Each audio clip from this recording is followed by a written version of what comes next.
In this tutorial, I'll show you how to develop the 10-pin bowling game so that you can move the ball to the left and to the right so that you can aim before you shoot.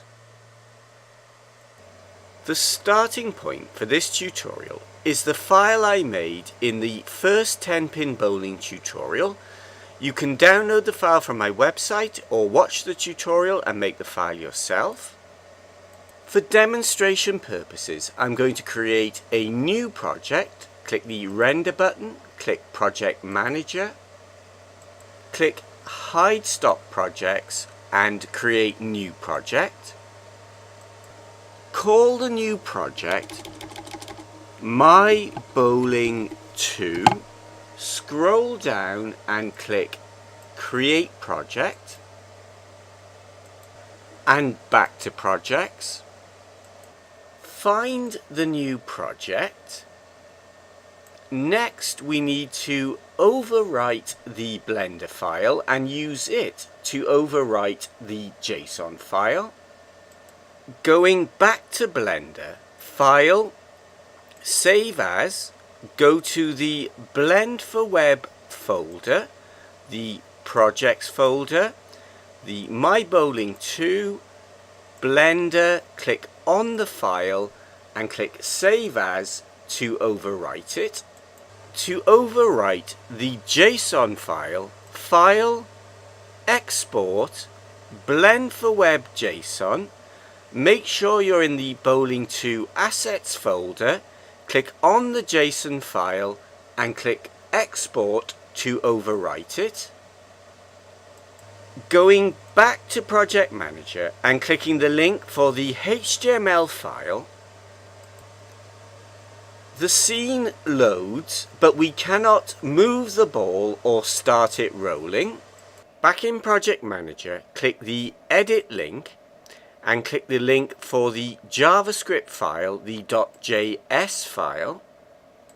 Here, open in a text editor is the file with the extra code needed to move the ball and to start the ball rolling. You can download the file from my website. The first code that we need to copy over is for 3 extra modules. Highlight the modules, right-click, copy, click, right-click, paste. The next 2 lines to copy over affect the ball moving to the left and to the right. Click, right-click, paste.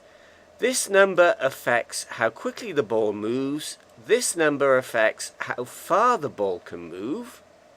Scrolling down, I want to use the left and right arrow keys or the A and D keys to move the ball. But those keys are used to control the camera. If we send a second parameter of true, then the keys will not be used to control the camera and will be available to use. The next line is a call to a function. The function that it calls is one of 2 functions that we have to copy over. So I'm copying over function create game sensors. It starts at line 49 and finishes at line 94. Right click, copy, click, right click, paste. The last line of the function calls the next function that we need to copy over. Highlight function create sensors. It starts on line 96 and finishes on line 116, but I've forgotten function check distance from middle, which we need, so highlight that as well. Right click, copy. I'm just going to leave a blank line. Right click and paste.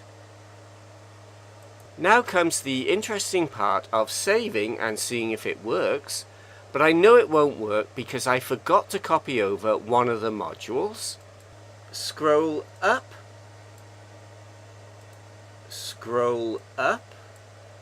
I forgot the controls module. Copy and paste. Click save and back to projects. Click the link for the HTML file for the Bowling2 project. I can use the mouse to change the camera angle, the arrow keys to move the ball, and the spacebar to start the ball.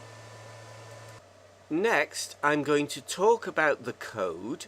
I'm not going to go through it in detail. I'm just going to highlight a few key points.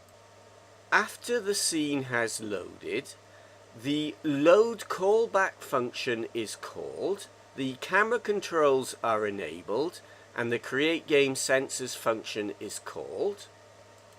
The first thing that happens in the function is that the physics for the ball is disabled.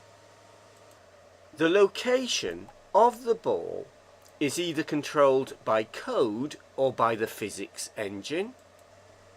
Here, the code sets the location of the ball, and we use the code to move the ball to the left and to the right. But when the spacebar is pressed and the start ball callback function is called, we want to enable the physics engine so that it controls the location of the ball. Scrolling down, 3 sensor manifolds are created that link sensors to 2 different callback functions. In the event-driven model, the sensors sense an event and the callback functions process the event. Next, I'm going to look at the move ball callback function, but before I do, notice that the execution mode is continuous, which means that a call is made every frame while the key is pressed. Looking at the move ball callback function, the first line gets the elapsed time since the last frame refresh. The change in the X location of the ball is calculated from the step times the elapsed time. So if you set the step to a high value, the ball will move further in the given time and so move faster.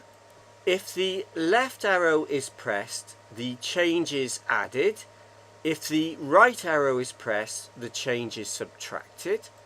Before the new X location of the ball is set, this function checks the distance from the middle so the ball cannot be moved off the alley.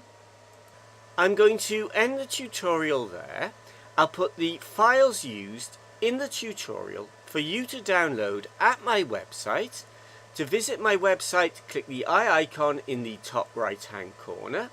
If you'd like to subscribe, click the stickman. If you'd like to sponsor my tutorials, click the Patreon link.